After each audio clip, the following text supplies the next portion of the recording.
From Fox 55 Sports, this is The Locker Room.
With that evening, everyone, welcome inside the locker room. Thanks for stopping by. That man is Peter Hood.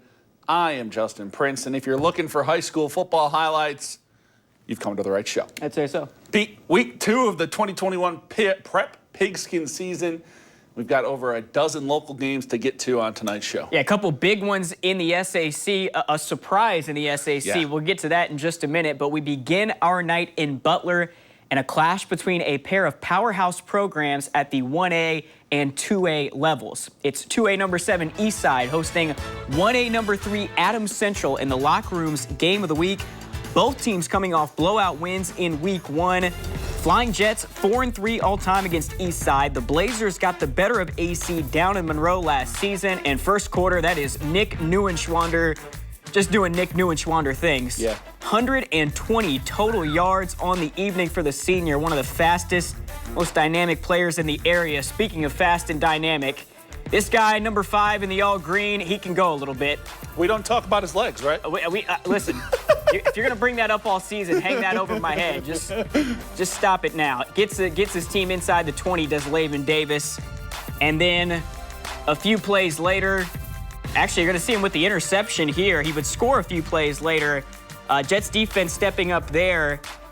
That was Brayson Yergler with the interception. He also had a touchdown on the day, but it wouldn't be enough as Adams Central comes up just short. Eastside wins the showdown, 21-19, your final.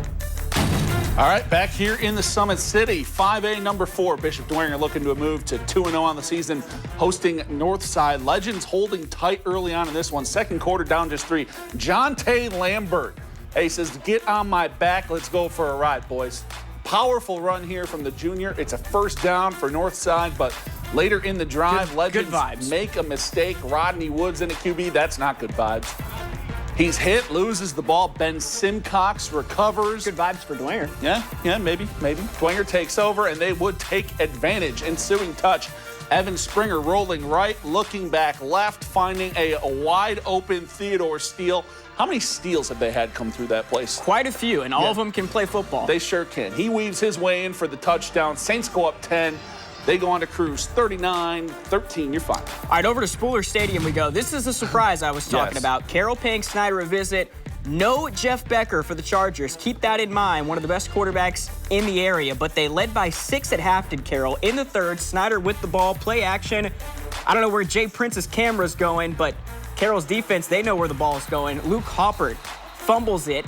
Alexander Smith eventually comes up with it, and the Chargers take over. Ensuing touch, Carroll marching right down the field. Owen Sheely. Welcome to Friday Night Lights, my friend. Jamison Coverstone, have yourself a day. Coverstone, 229 yards, all 3 TDs. This drive ends in a Sebastian Lopez field goal. Carroll takes a 23-14 lead.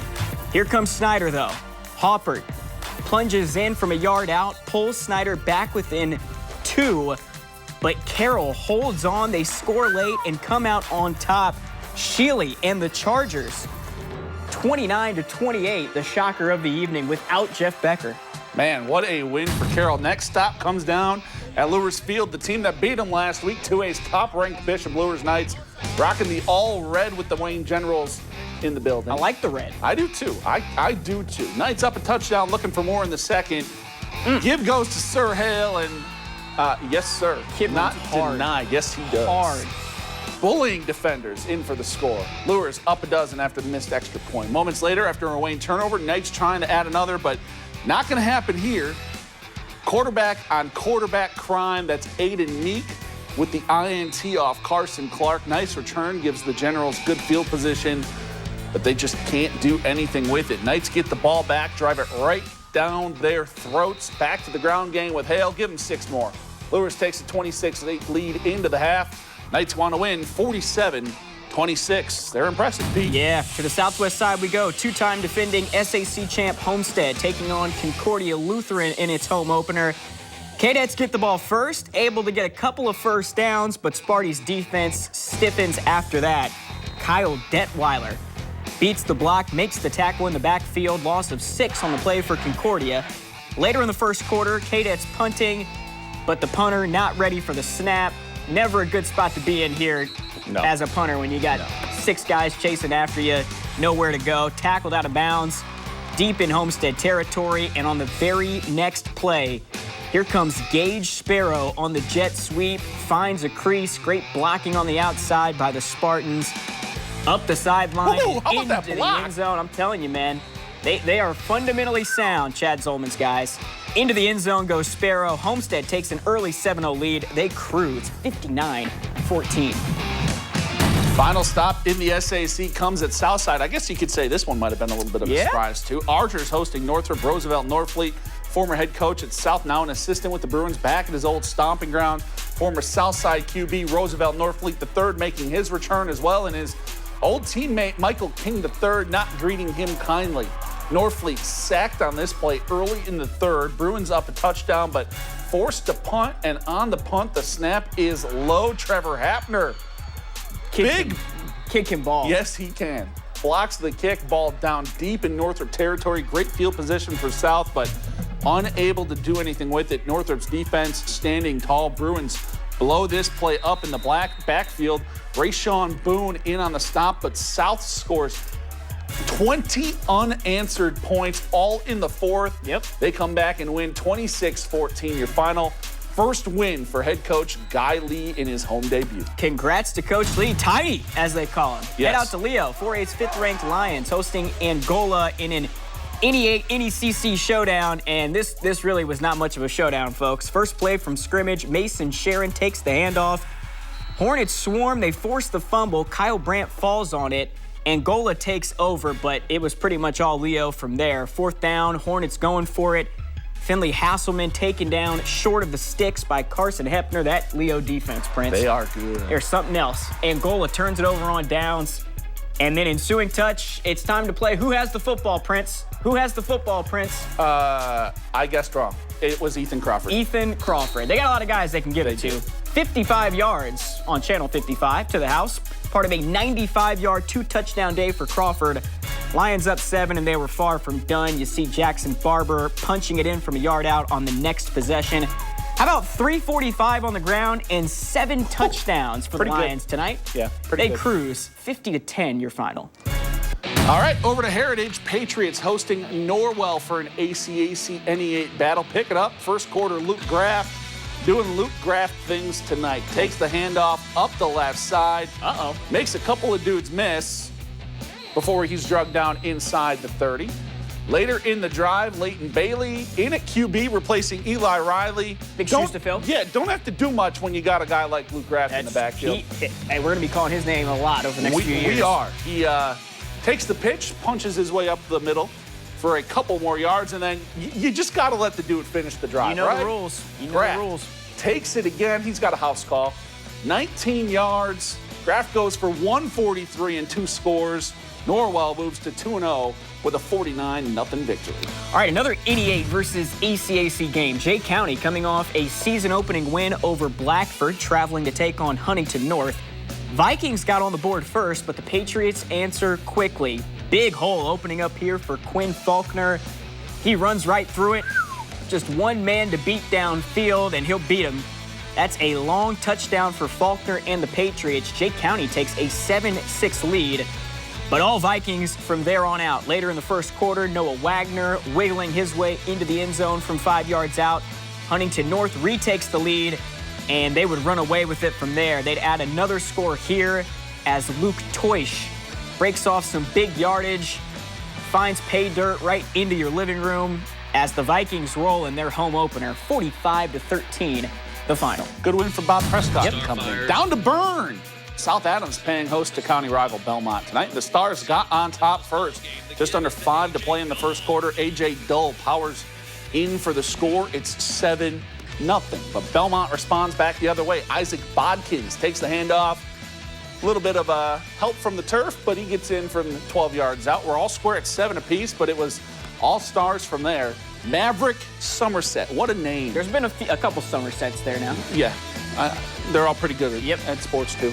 Gets in for the score. South Adams back on top. That's where they stay. Stars roll 34-7 the final. All right, over to New Haven. Bulldogs taking on perennial 2A power Eastbrook. And, well, there's a reason we call Eastbrook a perennial power. They are really good, and they are really good again this year. Logan Rush up the middle for the touchdown. Puts his team up 14-6, and it would only get worse if you're a New Haven fan. Next drive, Jet Engel. That's a name for you. Hits Isaiah Dalton over the middle for the touchdown. Panthers take a 21-6 lead. Bulldogs here get a nice kick return from Miles Graham, but they're unable to do anything with it. They are shut out for the remainder of this game. Eastbrook rolls on the road, 42-6, the final. All right, out to Columbia City we go. 4A's number 17 ranked Eagles hosting 12th ranked Delta. Visiting Eagles up a touchdown. We pick it up second quarter, but here comes C-City. Give goes to Abe Barrera. Barrera breaking tackles left and right. Refuses to go down on the turf. Finally brought down. Fumbles into the end zone. Recovered by Hunter Herron. It's a wild touchdown, wild man. Play. Might be a TPN. Yep. Ties the game at 7. Ensuing drive for Delta. Miscue for the Eagles. Pitch fumbled. C-City falls on it. That would lead to a field goal just before the half. C-City takes a 10-7 lead to the break. They held that for much of the second half, too, but Delta comes back to win 14-10, the final. All right, so Fairfield lost to rival Goshen in their opener last week. Falcons trying to bounce back against South Bend Adams today. They were down 21-0 at halftime, but here come the Falcons in the third quarter. That was Jonathan Eastep in for the touchdown. Cuts it to 2 scores. Adams looking to respond. Gavin Pulling gets first down yardage there, but that drive would stall, and back comes Fairfield. Austin Custer finds pay dirt. All of a sudden, it's a 21-16 game, but that is all the comebacking Fairfield would do in this one. Adams holds on to win 29-16. All right, let's get to some other scores from around the area. Central Noble takes down Woodland 42-16. Garrett moves to 2-0 with a 28-7 win over DeKalb. Bluffton, they were originally scheduled to play Manchester this week. Manchester had COVID issues, so Hamilton Heights came to town, and they hand the Tigers their first loss of the season, 21-14. Meanwhile, Madison Grant all over Southern Wells, 52-0. Osceola Grace takes down Fremont 49-26, and Prairie Heights heads into Michigan. I didn't put the score in, apparently, but they win 36-22. Panthers 2-0 for the first time since 1986, Pete. How about it? More from the NECC. West Noble 19. They go on the road and beat Wawasee, who only had 7. Michigan City, meanwhile, beats Warsaw 35-16. Southwood's long regular season win streak comes to an end. They fall 29-13 to Oak Hill. Tippy Valley takes care of Northfield 44-13. TRC, Alexandria 25. Wabash 13. That's a final. And Peru knocks off Whitko 39-7. Last but not least, Churubusco. Tight winners tonight over Lakeland, 21-20 on the road. All right, play of the night, and they didn't get the win, Prince, but I don't know how it could be anything other than this. Yeah, this was wild. Abe Barrera, first of all, the effort to stay on his feet here. Is he rocking the double zeros too? I think so. Breaks about 4 or 5 tackles. No, I think he's wearing 3.